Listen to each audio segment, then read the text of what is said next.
This channel is part of the History Hit network.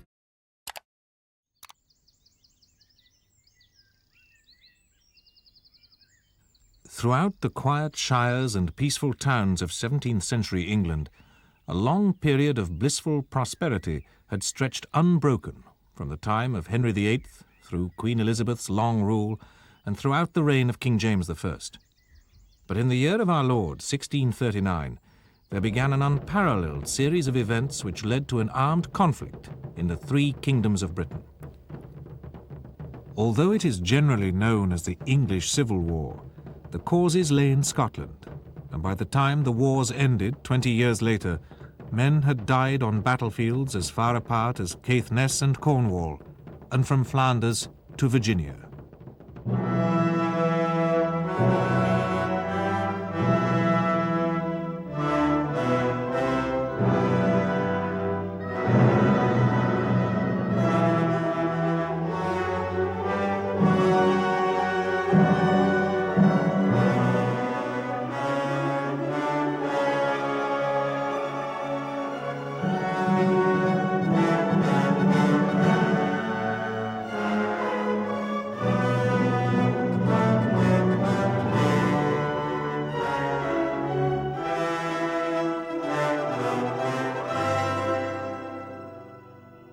When asked to describe the sequence of events on the battlefield at Waterloo, the Duke of Wellington remarked that one could no more chronicle all of the events of a battle than one could hope to record all the events at a ball.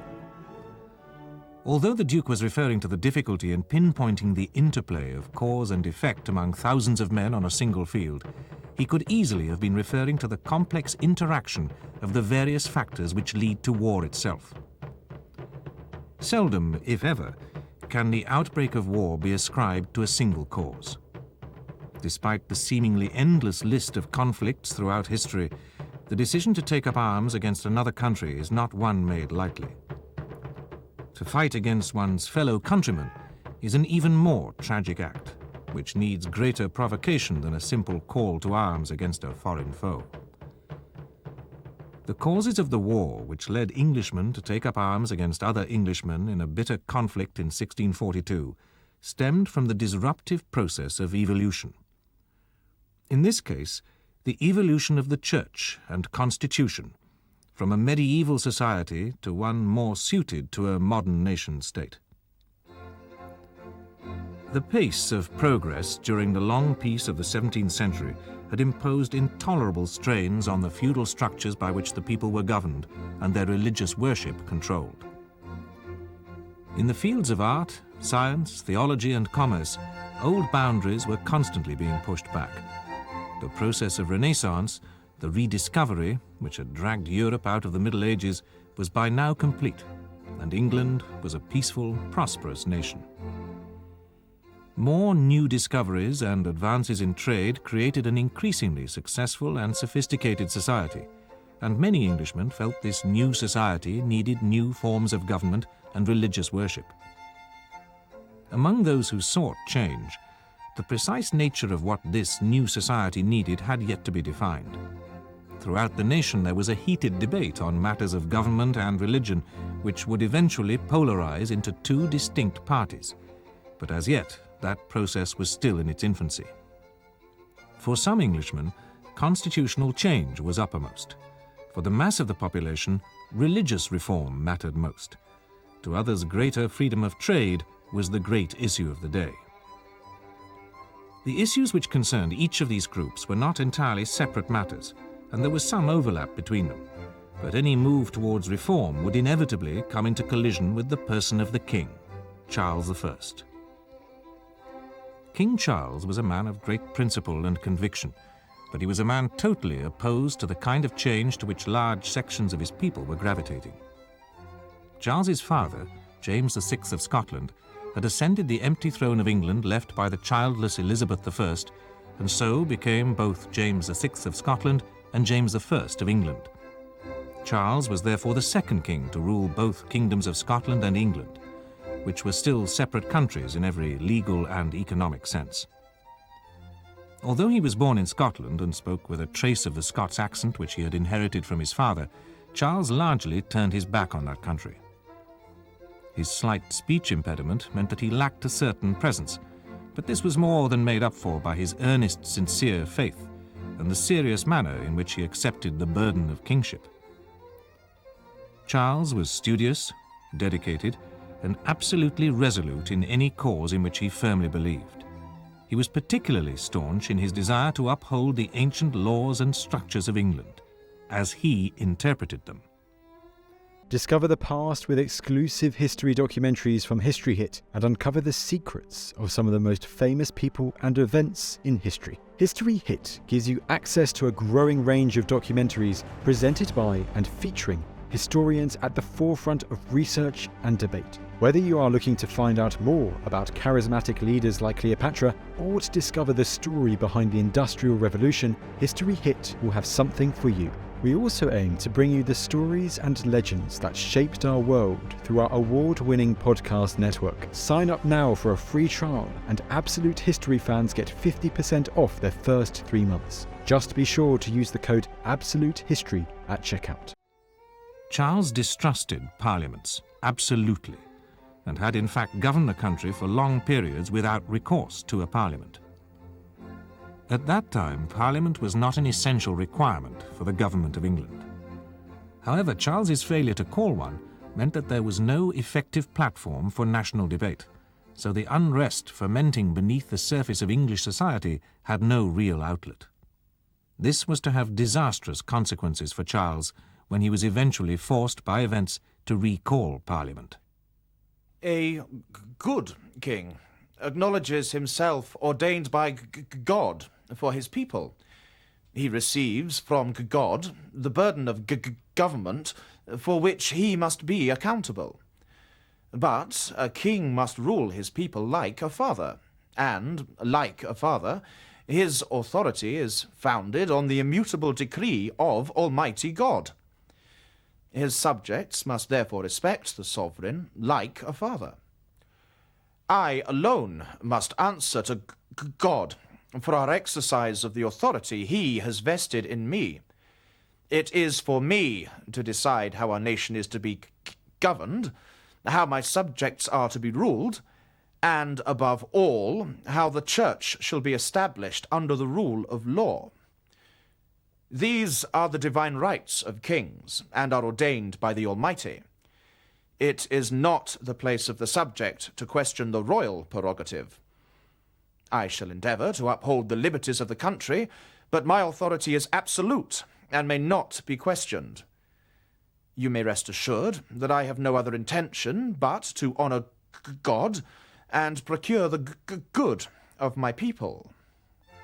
Because the king and his party represented a common obstacle to change in the main spheres where many of his subjects demanded reform, inevitably, the king's supporters would come to be viewed as the common enemy for those who sought to change society in some way or another.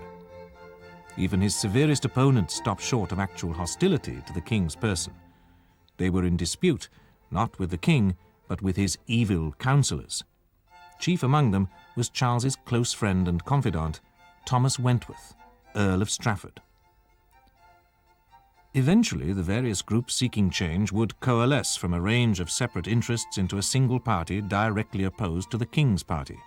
But this process took some time, and in order to understand how the parliamentarians, as they would later be known, could draw a unified strength from a range of disparate groups, one would first need to look closer at the great issues of the day.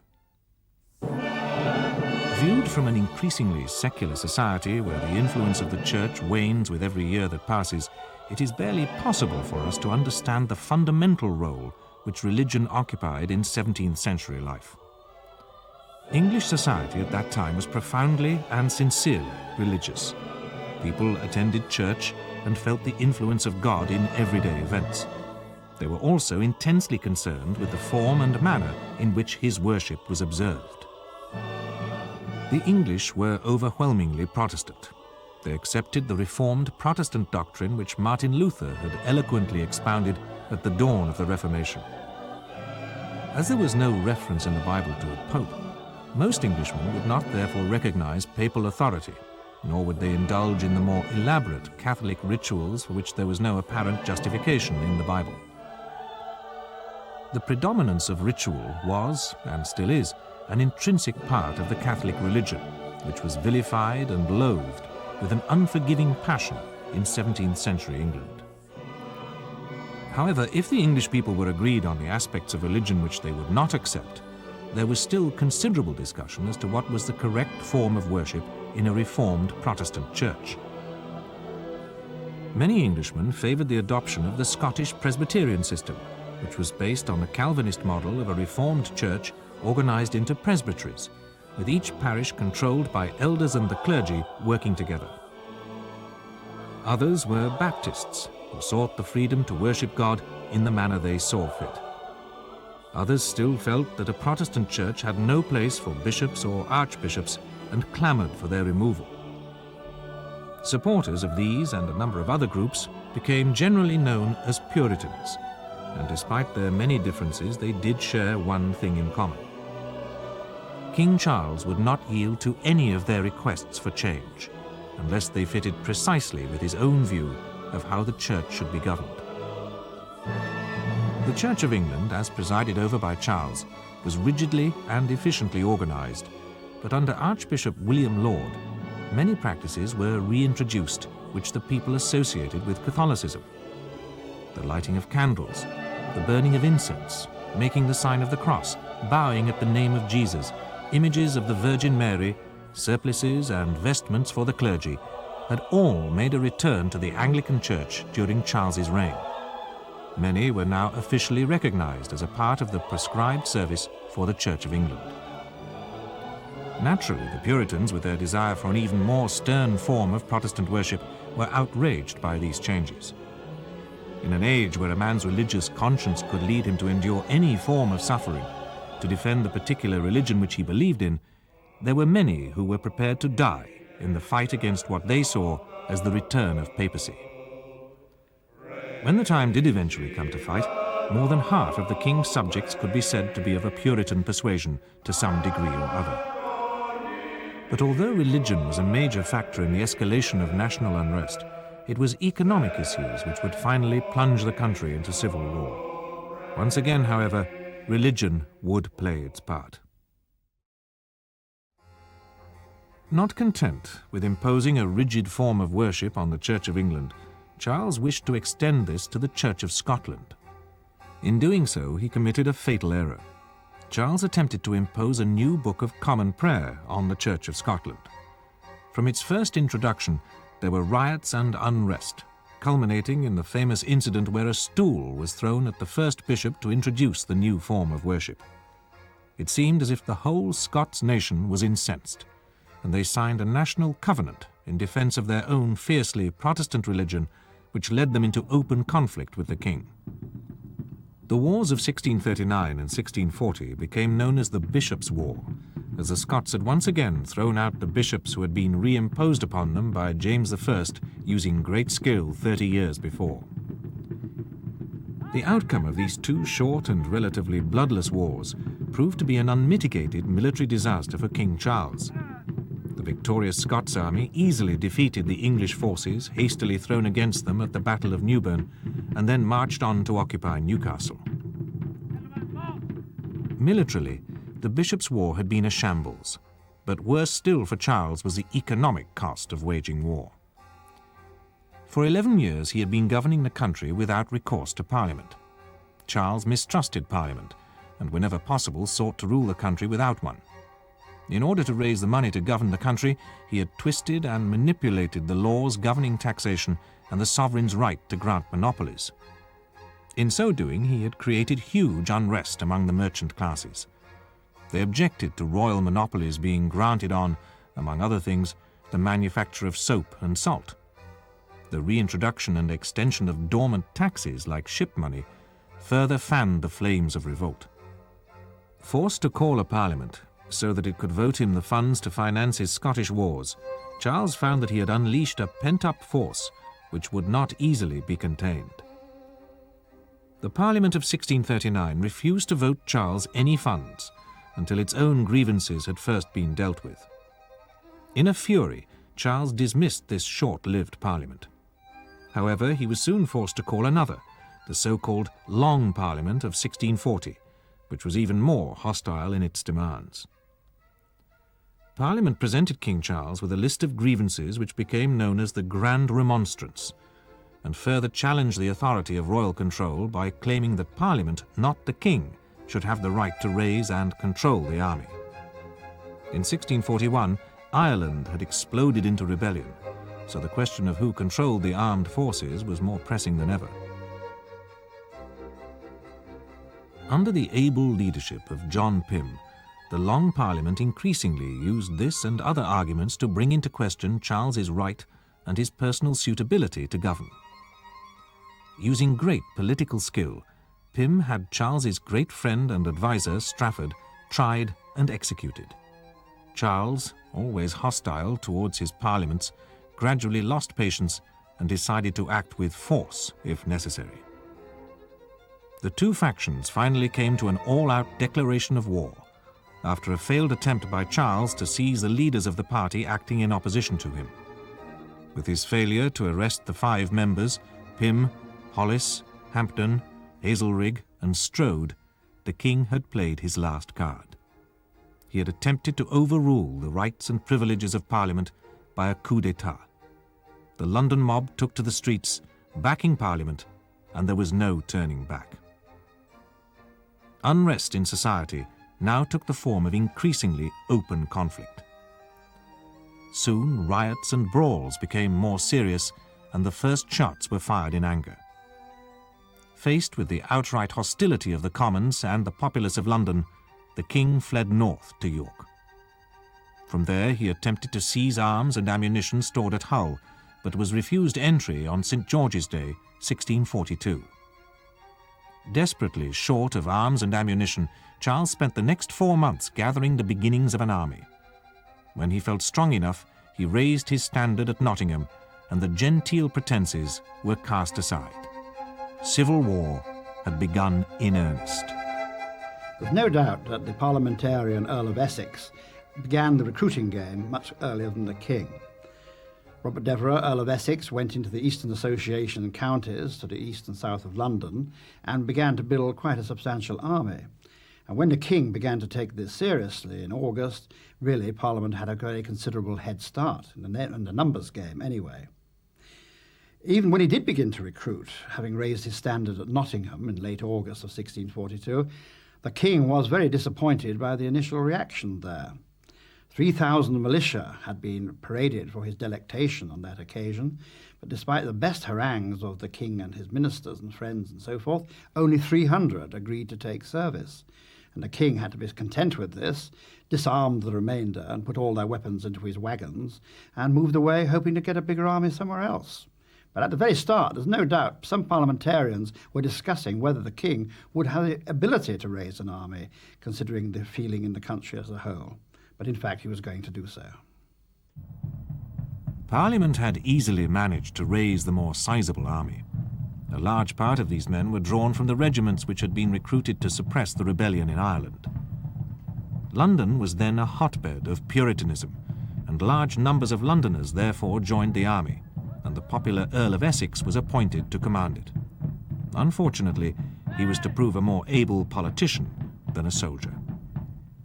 The king's army was always smaller than that of Parliament, and many were very poorly armed, being described by one contemporary as poor Welsh vermin. The infantry regiments of both sides were made up of 2 quite different types of soldier, musketeers and pikemen. In action, the pikemen were grouped together in the centre of each battalion, forming a forest of pike shafts, with a wing of musketeers on each side. The musketeers were mainly armed with matchlock muskets. These were simple muzzle-loading weapons with a slow-burning fuse or match which was used to fire them. An experienced soldier could load and fire within 30 seconds, but there were few enough of those when the war began.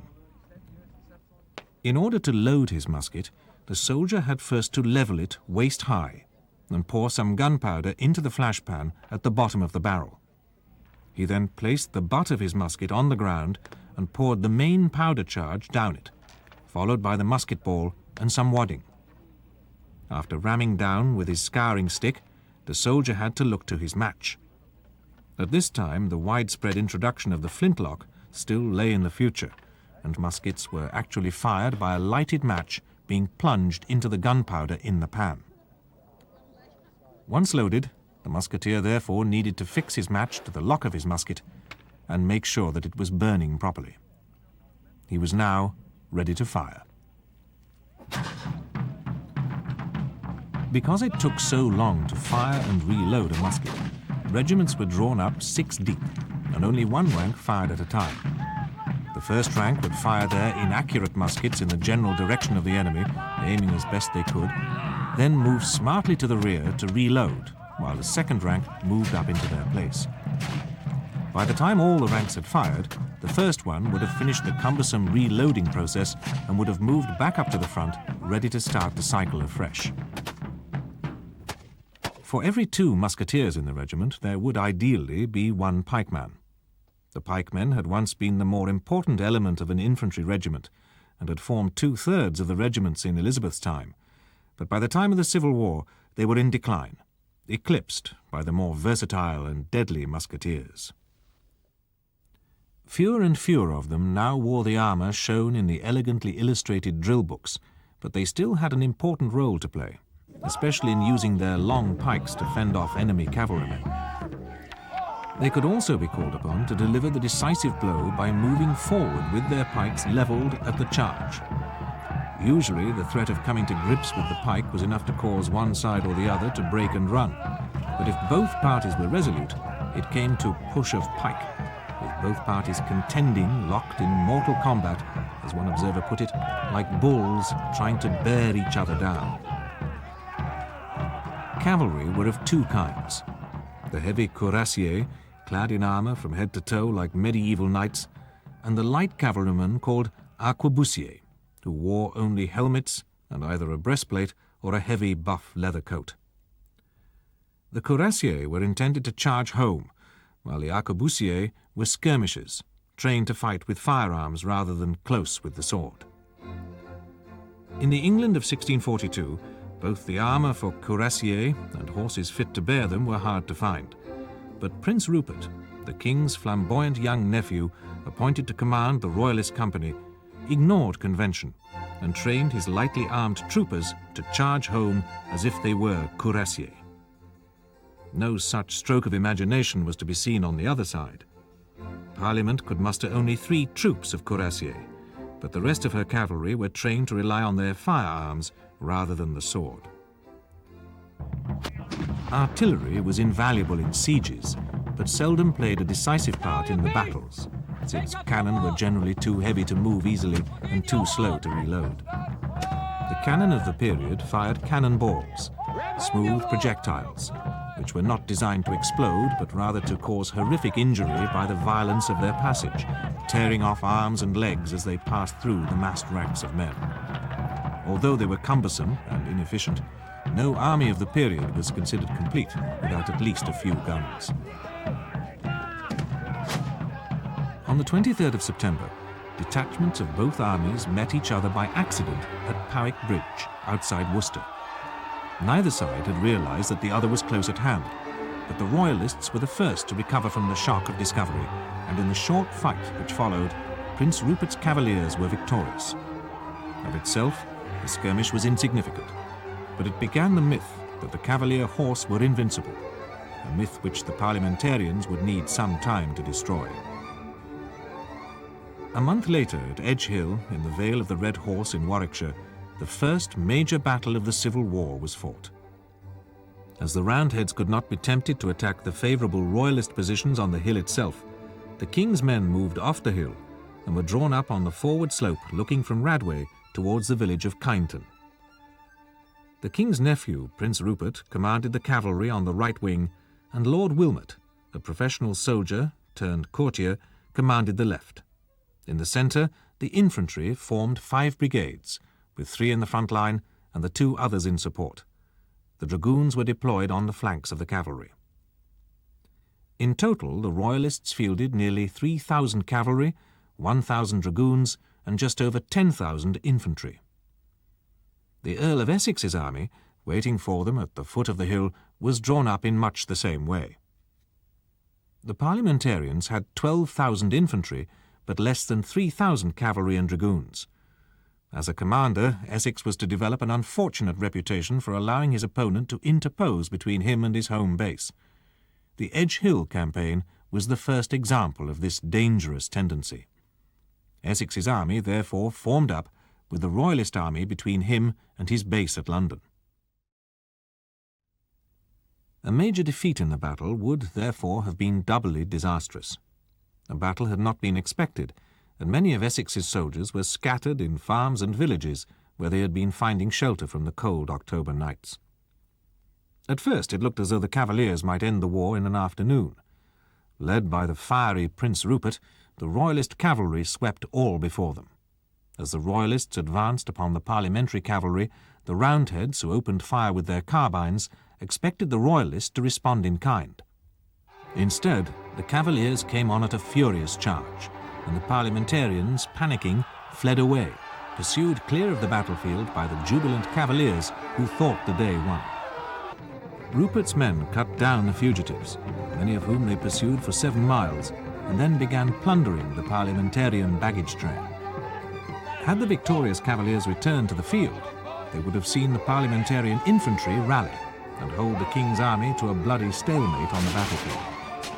The presence of the Royalist cavalry would have won the day, but their indiscipline in pursuing the fleeing parliamentarian cavalry too far allowed the infantry of Parliament to save the day.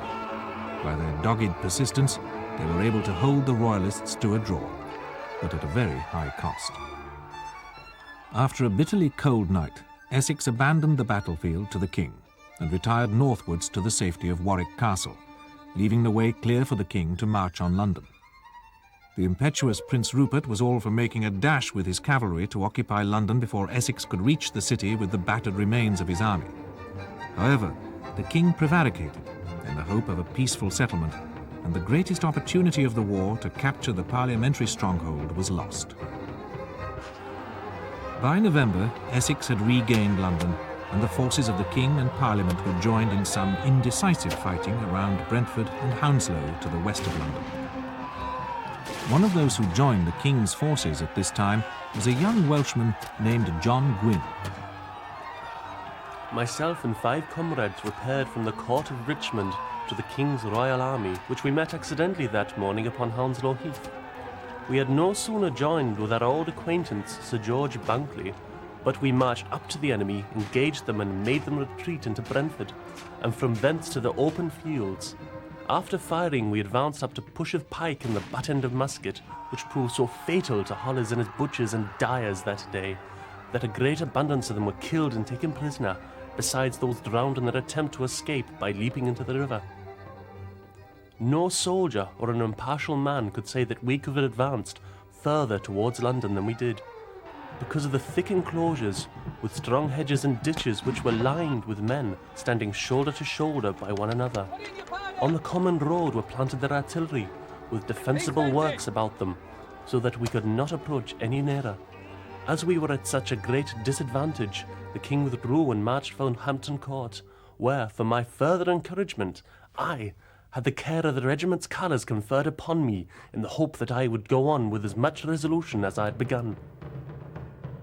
The parliamentarians mustered at Turnham Green to defend London were too numerous for his exhausted army, and the King reluctantly withdrew to Oxford for the winter, there to establish his court.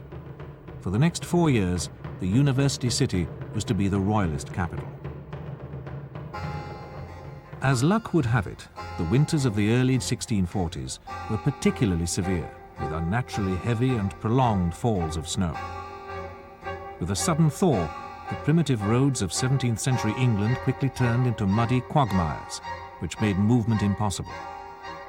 Winter was therefore a time for small engagements between detachments and garrisons, while the main field armies waited for the spring and dry roads. All around the country, garrisons were attacked, convoys were ambushed, and there was a constant seesaw of raid and counter-raid. As the two sides sought to improve the positions for the coming campaign season, Northumberland and Durham were already held for the King, and the Royalists were pushing southwards into the Vale of York. On the other side of the Pennines, Cumberland and Westmoreland were for the king, but in Lancashire, the issue was still in some doubt. Wales was dominated by Royalists, and most of East Anglia was parliamentarian. In the south, Sir William Waller captured Winchester from its Cavalier garrison shortly before Christmas, while in the West Country, his old friend and future opponent, Sir Ralph Hopton, had secured Cornwall and the southwest for King Charles. In the all-important Thames Valley and in the Midlands, there was some jockeying for position as both sides prepared for the real war in the spring.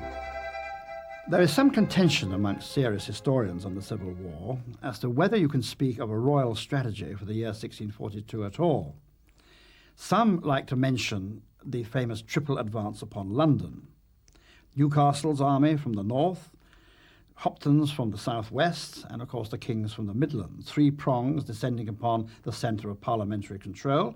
And of course, had London been taken out at that time and Parliament with it, there is no doubt the war would have come to an end in 1642.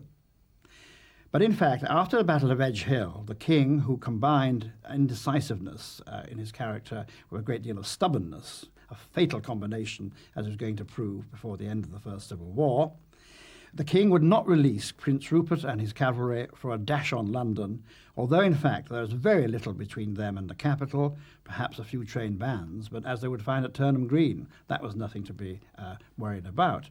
But the opportunity was lost, and with it, effectively, Charles's chance of winning the war. As the campaign season of 1643 opened, the king at first appeared to have the initiative, but his army was crippled by a serious shortage of arms and ammunition. In some regiments there were actually more pikemen than musketeers, which meant that the Royalists would have to rely on brute strength rather than firepower in battle. At the end of February, the Queen, who had gone to Holland to pawn the crown jewels and buy arms with the proceeds, landed at Bridlington in Yorkshire and prepared a great convoy to convey the arms to Oxford. To cover this vital arms shipment, Prince Rupert moved into the Midlands and stormed the defences of Birmingham on the 3rd of April, and took Lichfield after a short siege on the 21st. Emboldened by his absence, however, Essex struck west and laid siege to Reading.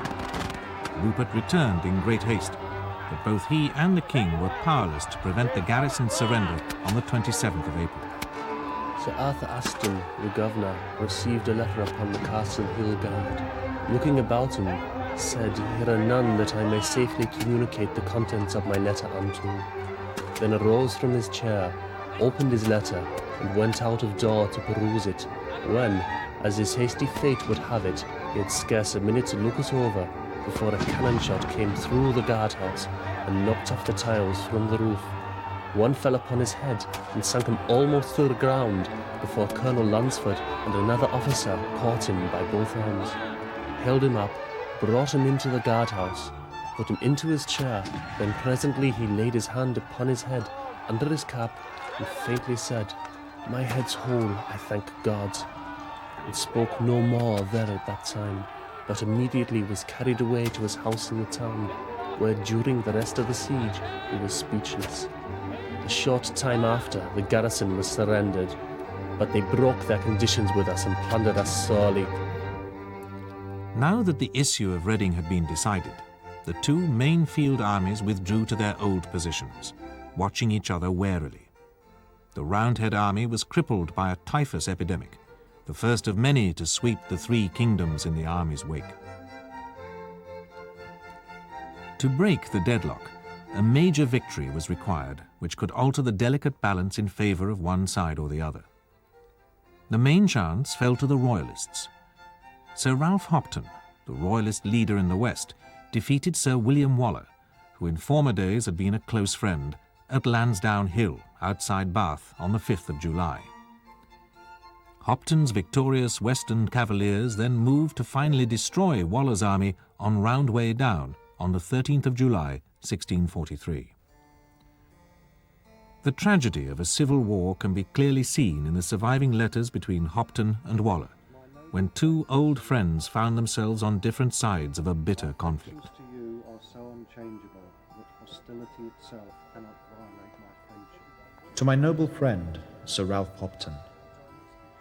My affections to you are so unchangeable that hostility itself cannot violate my friendship to your person. That great God, the searcher of my heart, knows with what a sad sense I go up to this service, and with what perfect hatred I go upon this war without an enemy. We are both upon the stage, and must act those parts that are assigned to us in this tragedy. Let us do it in a way of honor, without personal animosity. Your affectionate friend, William Waller. Despite the friendship between their leaders, the war between the two armies in the west was vigorously pursued. Buoyed up by Hopton's success, the Royalists moved swiftly. A second arms convoy arrived in Oxford 2 days later, and leaving a scattering of garrisons to mask the main Roundhead army, the Royalists marched on Bristol. The city's hastily constructed earth defences were rather too extensive for the small garrison, and they proved incapable of repelling a furious Royalist assault on the 26th of July. The storming of the defences of the city of Bristol was to prove one of the most savage days' fighting of the whole war.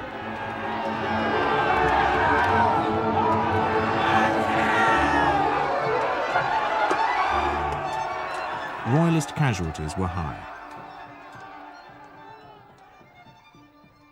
The dead lay piled high on the ramparts. As gallant gentlemen as ever drew sword lay upon that ground, like so many rotten sheep.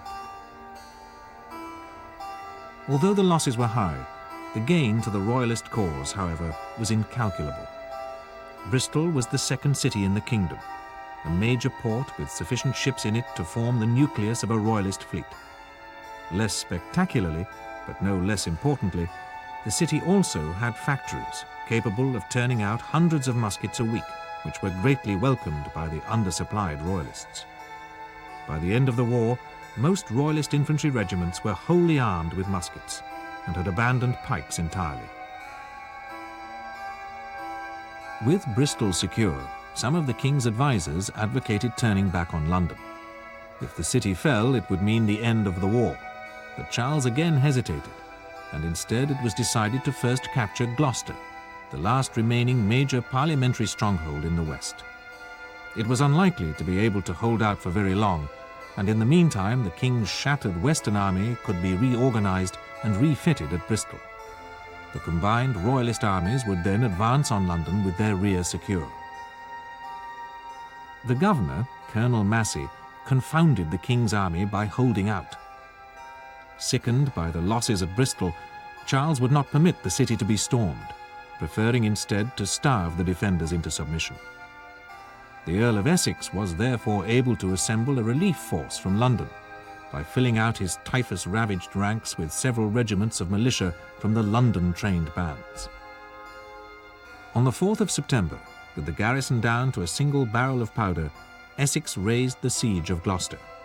But once again the Earl allowed the Royalist army to get between him and his base at London. The king was able to force Essex to fight him on ground of his choosing. The two forces met at Newbury. John Gwynne was present at the battle. I was at the siege of Gloucester, where we would probably have captured the town, but a great glut of rain fell, flooding our works, and we were forced to remove the next day.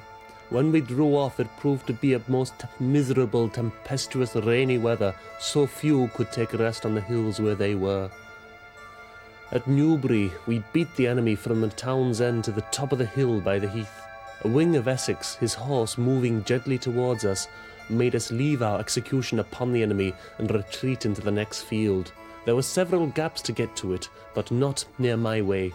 With the colours in my hand, I jumped over the hedge and the ditch, otherwise I would have died by a multitude of hands.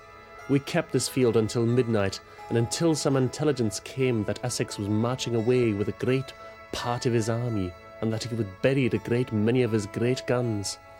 Near unto this field, upon the heath, lay a whole file of men, 6 deep, with their heads all struck off with one cannon shot of ours. With Reading recaptured, and an indecisive outcome from the Newbury battle, the winter of 1643 closed in on another stalemate. Neither side, it seemed, was strong enough to win the war without outside help. So both parties earnestly set about the business of securing outside intervention.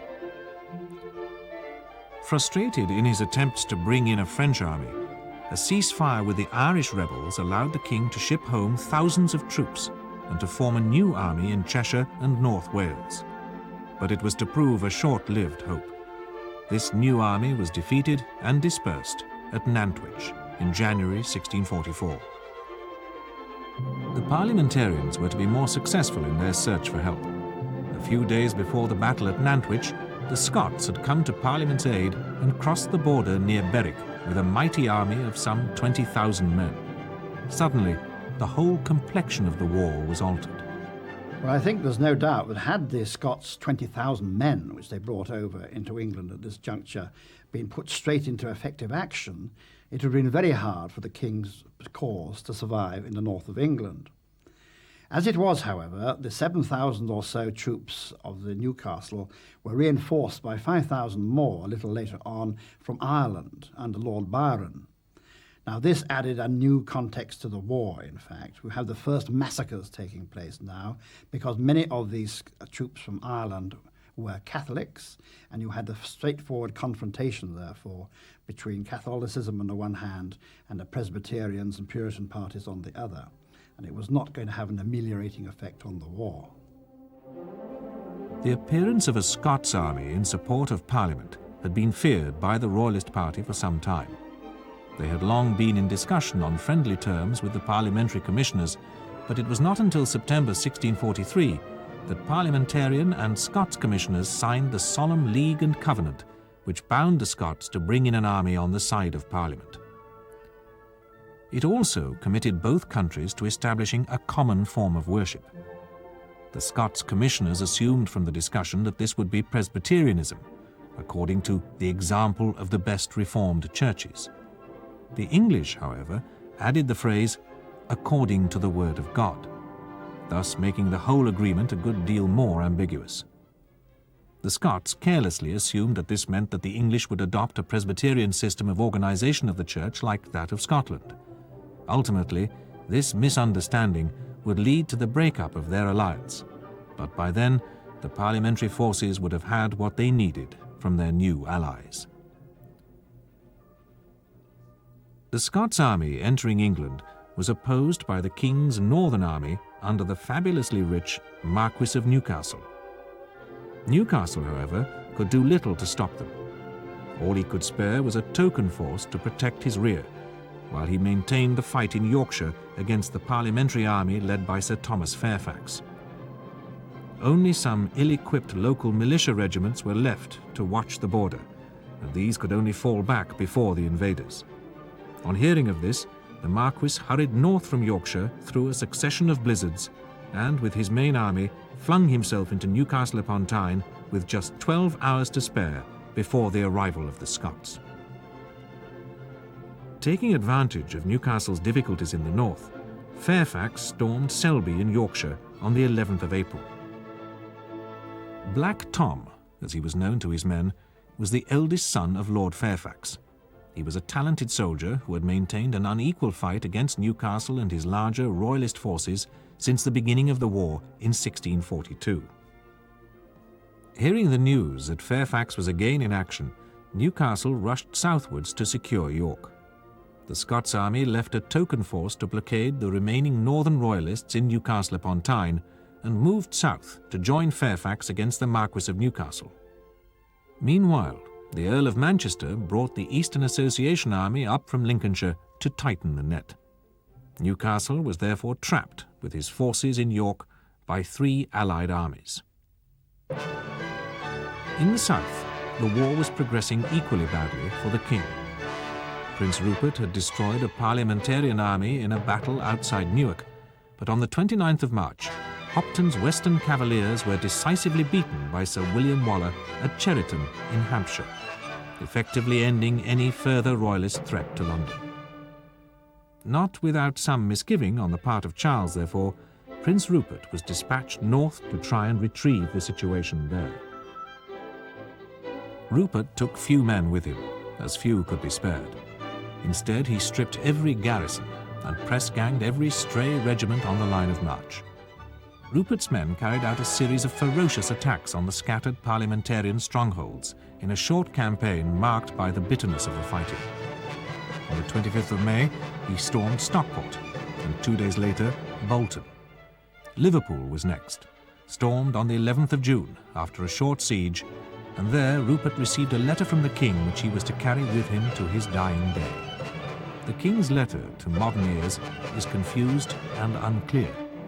But when Sir John Culpeper, the royal adviser, was shown the letter, he exclaimed to King Charles, "Before God you are undone, for on this peremptory order he will fight whatever comes of it." If York be lost, I shall esteem my crown little less, unless supported by your sudden march to me, and a miraculous conquest in the south, before the effects of their northern power can be found here. But if York be relieved, and you beat the rebels' army of both kingdoms, which are before it, then, but otherwise not, I may possibly make a shift upon the defensive to spin out time until you come to assist me. But if that be either lost, or have freed themselves from the besiegers, or that, from want of powder, you cannot undertake that work, that you immediately march with your whole strength directly to Worcester and to assist me and my army. Without which, or your having relieved York by beating the Scots, all the successes you can afterwards have must infallibly be useless unto me. The letter was highly ambiguous, to say the least. Was it an order to fight or to avoid battle? But Culpeper was to be proved right. Rupert interpreted it as the order to fight. He decided he must therefore march at once for York and fight when he got there. The Allies had warning of his coming and abandoned their siege lines to wait for him on Marston Moor. All day throughout the 1st of July they waited, and waited in vain. Instead of marching straight for the city and engaging an army which outnumbered his own by 2 to 1, Rupert circled around them and relieved York from the north. It was a long day's march, well over 20 miles, but while his infantrymen flung themselves down exhausted at Tollerton, his cavalry pushed on to enter York itself.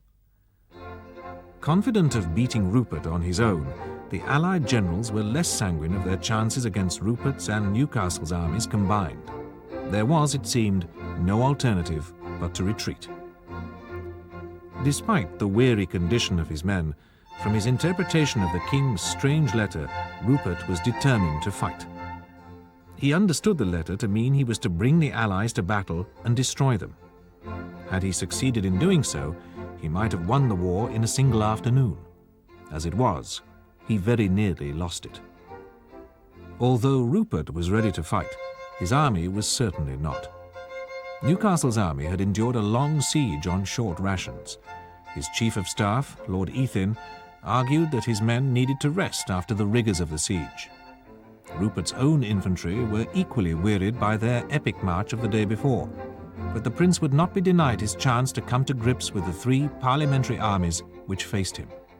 The king's nephew, Prince Rupert of the Rhine, had one great advantage over probably almost all the other generals in the Civil War, and that was he had taken a large part in the 30 Years' War on the continent. Rather mixed fortunes. In fact, he'd been a prisoner of war for 3 years at one stage. But he had experience, and he used that 3 years in incarceration to study the art of war from all the available books of the period, and therefore could be set up as being something of an expert. He also was, of course, a very dashing commander in the field. Together with his famous dog Boy, which the parliamentarians began to believe was a familiar of the devil who accompanied him into the field, he cut such a dash on the battlefield that nobody who saw it would ever forget it. But there was limitations to the greatness of our friend Prince Rupert. Rupert's greatest drawback as a commander was a total inability to control his horsemen. Now this is surprising given his experience on the continent, where certainly Gustavus Adolphus and the Swedes had laid great amount of importance on rallying cavalry after the charge. Well, several times, as after Naseby, you find the Royal Cavalry under Rupert leaving the field, having defeated their enemy. for a very important period. And by the time he had returned to Naseby, for example, the battle, which had been going all the king's way until that particular moment, had been lost by the infantry in the centre, and Rupert's return was far too late to retrieve the situation. Effectively, therefore, Rupert time and again threw away all the cavalry advantage, and the king's army suffered as a consequence. So it was that the Allied rearguards covering the retreat of the parliamentarians across Marston Moor saw Royalist cavalry appear in the early morning haze opposite, and they were soon followed by further infantry regiments. This was clearly no reconnaissance, but the overture to a pitched battle. Frantic orders were sent to recall the retreating Allied regiments, but beyond drawing up in order of battle, the Royalists made no move to attack. The trouble lay with Newcastle's men. The northern infantry had mutinied, loudly demanding their arrears of pay, and it was late in the afternoon before an impatient Prince Rupert saw them march onto the moor. The delay had given the parliamentarians the time they needed to recall the three armies, and now they could count on a single force of over 7,000 cavalry and 20,000 infantry. On the left were the Eastern Association cavalry, led by one Oliver Cromwell, a lesser-known member of Parliament, but a gifted commander, who, like Rupert, had grasped that the essence of cavalry fighting was to charge home at the gallop. Although he was not yet the figure he would later become, Cromwell's reputation was growing both on and off the battlefield. His cavalry were already renowned for their fierce courage and excellent discipline. Behind Cromwell's men were a brigade of Scots cavalry, under a professional soldier named David Leslie. These Scots were destined to play a crucial role in the battle. In the centre stood the combined infantry of the Allied armies, commanded by two more Scots professionals, Lawrence Crawford and James Lumsden. On the right wing were Fairfax's cavalry and another Scots brigade. The Royalist dispositions left something to be desired. Rupert had intended that his own and Newcastle's armies should be drawn up side by side. However, the late appearance of the northern infantry meant that his own men had to be spread thinly across the entire front, while the latecomers eventually grouped together in the rear. Rupert assumed that it was too late in the day to fight. The battle would be fought on the morrow. But the Earl of Leven had other ideas. After all, he reasoned, a summer's evening was as long as a winter's day. No sooner had the Royalists begun to relax and cook the evening meal when, under the cover of a brief summer thunderstorm, the parliamentarians surged forward and the battle began. The Allies came on at a running march, and in moments all was confusion. The Cavaliers were taken completely by surprise. Cromwell's men scattered the cavalry opposite, and in the centre, the Royalist infantry under Sir Thomas Tildesley also began to give way before the onslaught. Only Fairfax's cavalry on the right were checked. The Royalist left wing defeated Fairfax's northern regiments and carved their way deep into the Allied infantry. Led by the Earl of Leven himself, thousands of parliamentarians and Scots fled the field, spreading the word of a Royalist victory. At this crucial juncture, Cromwell too left the field to have a minor wound attended to. In his absence, the Scots cavalry halted Rupert's cavaliers, then swung round to attack the unsupported Royalist infantry. The battle had been stabilised. Cromwell returned and resumed command, but the general Allied advance was to be halted by a brigade of white-coated Royalist infantry. Newcastle's Northerners had arrived late, but now they were in a strong position and determined not to give ground.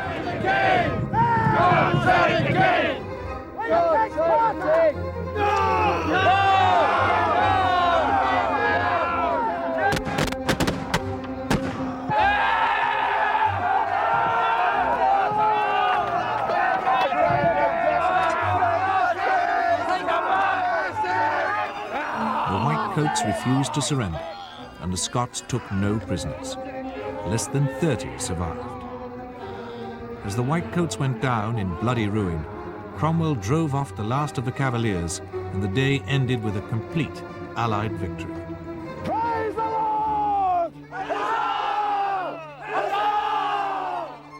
Marston Moor was the largest battle ever fought on British soil, but the Allies gained very little from their famous victory.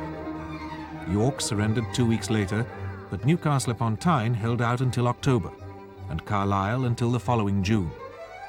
Only the Earl of Manchester's Eastern Association Army was free to turn south, and without it, Parliament might still have lost the war. While Rupert was in the north, the king had been very hard-pressed at Oxford by the combined armies of Essex and Waller. Defeat for the king looked imminent, but then the two generals who harboured a personal hatred for each other suddenly parted company. The king at once seized his opportunity to attack each in turn and defeated Waller's army at Cromarty Bridge in Oxfordshire. Then he pursued the inept Earl of Essex into the Royalist West Country, once again interposing his own army between Essex and London. This time there would be no mistakes. In a week-long running battle, the parliamentarians were harried to destruction at Lostwithiel in Cornwall. Most of Essex's cavalry eventually broke out under cover of rain and darkness, and he himself fled in a tiny fishing boat. But his infantry were forced to surrender on the 2nd of September. Marston Moor had been avenged, and no end to the war was in sight. On his return to Oxford from the victory at Lostwithiel, fresh parliamentarian forces sought to trap the king at Newbury, but the Royalists fought their way clear in the Second Battle of Newbury. Angry recriminations followed, and the parliamentarians split into two factions. On the one hand were the Presbyterians and their Scots allies led by the old generals Essex, Manchester and Waller. They were sickened by the fighting and ready for peace. The Presbyterians favoured the reorganization of the Church of England along the same lines as that of the Church of Scotland. They were also more inclined to make peace with the king. Manchester was the chief spokesman. I beseech you, let us consider what we do. The king need not care how often he fights. If we fight 100 times and beat him 99, he will be king still. But if he beats us but once, or the last time, we shall be hanged and all our posterity undone. On the other side were the Independents and their champion, Oliver Cromwell. To Manchester, Cromwell had the stern reply, "If this be so, my lord, why did we take up arms in the first? This is against fighting ever hereafter." On one point, both the Independents and the Presbyterians were agreed. The parliamentarian forces had to be remodelled. The performance of the parliamentary armies in the field was poor. There were too many regiments and too many officers, but all too few soldiers. The solution was to break up the existing units and draft the men into fewer but larger regiments. Nomination of officers became a trial of strength between the two factions. The Independents won, and Sir Thomas Fairfax was appointed general. But the overriding influence in the army was that of Oliver Cromwell. It's interesting to compare Prince Rupert, all dash and feathers, with Cromwell's attitude to a cavalry command. He was much less experienced than Rupert, and indeed in 1642 was only beginning to raise his very first troop of cavalry in the Eastern Association. But he would emerge during these years as by far the greater cavalry commander of the two, and on the basis of his cavalry command, everything else was going to be built. Why was this so? First of all, he believed in total indoctrination and dedication on the part at least of his officers, if not of his rank and file. Whereas Rupert, on the other hand, was loyal to his uncle, King Charles I, but really couldn't care a damn about what else was being fought for. Cromwell, on the other hand, of course, was absolutely clear from the beginning what he was after. He'd had this conversion to a low church Calvinistic type religion in about 1638, it is thought, and he was ideologically committed to the struggle, and he looked for men of the same type. "Give me a plain fustian captain," he said, "who knows why he fights and loves what he knows." Now that attitude of dedication to a cause, whether we happen to agree with it or not is immaterial, contrasts so markedly with the attitude of the Cavaliers, who after all, the very word has come into the language to mean somebody who's pretty slap-happy, devil may care, but what the hell. There's a contrast there. But passing on from the mere cavalry commander, Cromwell, he then emerges as an overall commander-in-chief. This, of course, he owes in large measure to Fairfax, who undoubtedly taught him a great deal of the do's and don'ts of 17th century battlefields. And so when we get to the time of the Battle of Preston against the Scots, we find Cromwell as the overall commander, very cleverly welding together his guns, his infantry or foot, and his cavalry or horse into a most effective fighting team. And he is becoming a great general. Personally, however, I would not rate him as high as, say, Marlborough or Wellington in our English military pantheon. Why? Well, first of all, he was dealing with opponents who, on the whole, were second-rate. He never had the challenge of taking on a major continental opponent, for example, brought up in a different military tradition, probably far more efficient, perhaps, than his own army. Although it is true, of course, that the Battle of the Dunes was fought by parts of his army very effectively, without his presence, yet I feel our first of men, as he is often described as being, was possibly a figure of military importance who might come third after both Marlborough and Wellington, certainly ahead of Montgomery, however, in our military list of great commanders. The cavalry for the new model army were easy to find. They were generally better provided for than the infantry, who waded knee-deep through mud and shivered under hedgerows at night. Far fewer cavalrymen deserted or died from the dysentery, exposure, or want, which had so thinned the ranks of the infantry. Most of the old cavalry regiments were simply transferred directly into the new model army. The infantry were a different matter. One of their more charitable officers described them as arrant scum. The frequent gaps in the ranks had to be filled with unwilling conscripts who promptly deserted at the first opportunity. By 1645, the whole country was war-weary and infantry recruits almost impossible to find. On the 30th of May, 1645, the King's last field army, breaking out from Oxford, stormed Leicester, and Parliament sent its new army northwards to seek the decisive battle which would end the war. With no clear overall strategy, the Royalists had little option but to oblige, and both armies met at Naseby in Northamptonshire on the 14th of June, 1645. This surviving contemporary map shows the dispositions of the army. Numbers were unequal. The King's army, commanded by Prince Rupert, had dwindled to 5,500 cavalry and about 4,500 infantry.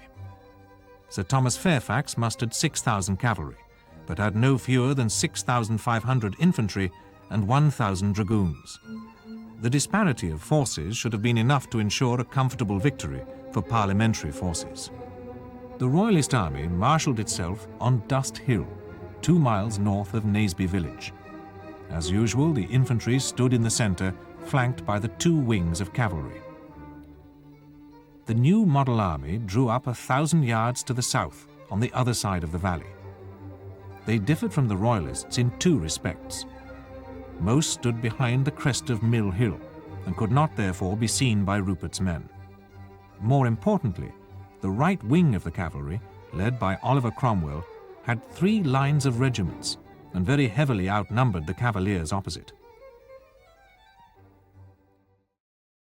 Confident of his men, Rupert ignored the disparity in numbers and ordered an immediate assault. Rupert's men swept down the hill, ignoring the parliamentarian dragoons in the hedgerows. First into action was Prince Rupert himself. Leading the Royalist right wing, his men crashed into his opponent's numbers and after a brief fight drove them clean off the field. Despite the superior numbers ranged against them, the Royalist infantry too came on with great spirit. They mounted the crest of Mill Hill, poured a single volley into the parliamentarians, and then fell on with swords and musket butts. The Roundheads' first line dissolved into a mass of panic-stricken fugitives and fell back upon the reserves in the second line. Not even a despairing counterattack by the few cavalry squadrons left unscathed by Prince Rupert's charge could stop the Royalists. Fairfax's second line of infantry held on grimly, but Royalist reinforcements were moving up and the Roundhead infantry looked ready to crack. It was Cromwell who saved the day. With the first charge, his division broke the Royalist cavalry opposite him. Unlike Prince Rupert, however, Cromwell did not allow his men to waste time in chasing the fugitives. Instead, seeing the disaster looming in the centre, he turned his well-disciplined men inwards to attack the Royalist infantry from behind. Now surrounded, most of the Royalist infantry surrendered, though a few held out stoutly for a time. Thinking that the Royalists had gained the victory, Prince Rupert, meanwhile, had pushed as far south as the parliamentarian baggage train. His men stopped to pillage the train, but were discouraged by parliamentary guards. Rupert returned to find the battle over, won not by the Royalists, as he expected, but by the Roundheads, who had captured all of the king's artillery, put his cavalry to rout, and destroyed his infantry. In the Royalist camp, the wives and children of the king's Irish and Welsh soldiers awaited the outcome of the battle. The first signs of defeat came when the surviving infantry fled through the camp with the victorious parliamentarians in pursuit. When they reached the Royalist tents, a fearful massacre ensued. Many of the Royalist regiments had served in the Irish wars. The soldiers had Irish wives and girlfriends, and now over 100 women died in a senseless orgy of killing. Afterwards, it was lamely claimed that they were Catholics and that many had long knives. The defeat of the King's army at Naseby signalled the end of the last major Royalist army. In a series of sieges and smaller affairs, the war dragged on for another year after the Battle of Naseby. Fairfax marched next into the West Country and cleared it of Royalists in a brisk campaign. Everywhere, war weariness was apparent. Many garrisons held out stubbornly. Others surrendered with indecent haste. The king was now powerless. Without the veteran infantry lost at Naseby, he could do nothing. Scotland gave him some cause to hope for a while.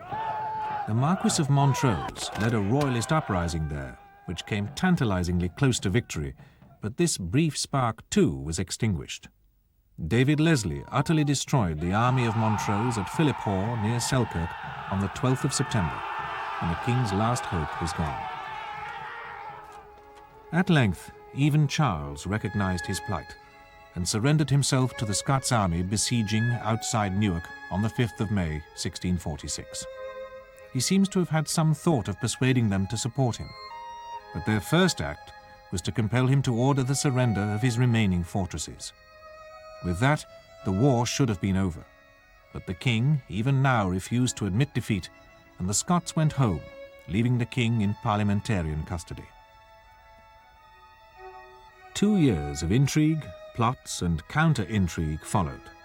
Even although Charles was now effectively a prisoner of Parliament, the settlement was deferred time and time again, as the king tried to play one faction off against the other.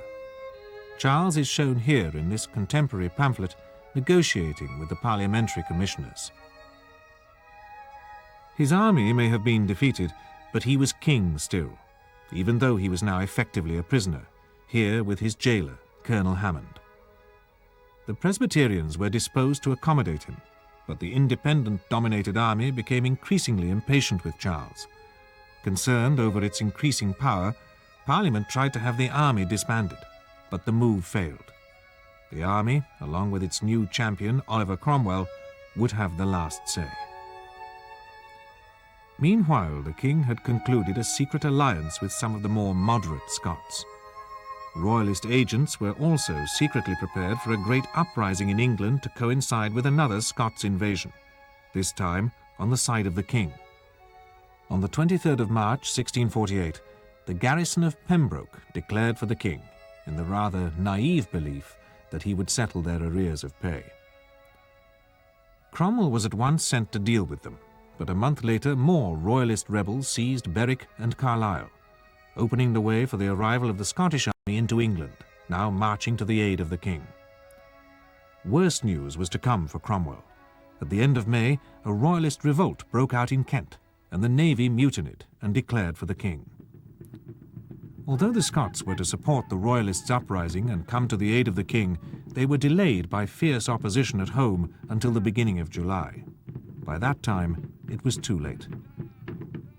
Fairfax had defeated the Kentish rebels at Maidstone in June 1648 and he pursued the fugitives north across the Thames and besieged them in Colchester. Pembroke surrendered to Cromwell on the 11th of August. Only 3 days later, the Scots at last crossed the border. There was not a moment to lose. Marching hard, Cromwell joined General Lambert at Wetherby, then turned westwards again across the Pennines to pursue the Scottish army marching southwards on London. By this time, the Scots had reached Preston, but on the 17th of August, Cromwell's men defeated the English Royalist forces allied to the Scots outside the town. Over the next 2 days, the Scots army, now in considerable disorder, continued to push south in driving rain, while Cromwell's men snapped at their heels. On the 19th, abandoned by their cavalry, the Scottish infantry turned at bay outside Warrington. "We held them in some dispute," wrote Cromwell afterwards, "till our army came up, they maintaining the pass with great resolution for many hours. Ours and theirs coming to push of pike and very close charges. Eventually, the Scots ran out of ammunition and fell back into Warrington. There was some talk of fortifying the town, but without ammunition it was hopeless. Next day, they surrendered. A week later, Fairfax's men flaunted the banners taken from the Scots army before the walls of Colchester. The defenders now realized that no relief could now be expected, so they surrendered on the 28th of August, 1648. The Second Civil War was over, and it was time for a reckoning with the king. The events of Colchester and Preston proved to be Charles's final undoing. It was clear to all that with his various intrigues the king had played a significant part in plunging the country once more into civil war. But it was what to do now which was the unanswerable question. The role of the king lay at the very heart of the causes of the war, and the dilemma was now greater than ever. The parliamentary party had embarked upon the civil war earnestly believing that they fought for God and Parliament against the king's evil counsellors. They genuinely believed that they were at war not with the king himself, but with the malignant party which advised him. Now the awful truth was becoming abundantly clear. His armies may have been defeated, but even in defeat, Charles Stuart, the man, was still the king, and he embodied all that went with that office. King Charles was a man who would not yield his personal position. He still clung to principles which he had taken to the field to protect in 1642. The great constitutional issues therefore still remained unsolved.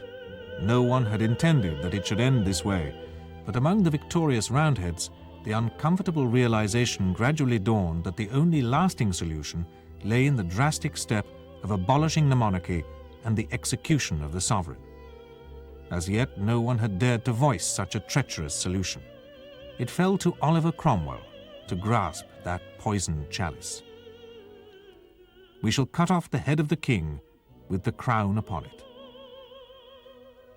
But even Cromwell had supported all of the attempts to find a mutually acceptable way forward which would accommodate both the dignity of the king's position and the wishes of Parliament.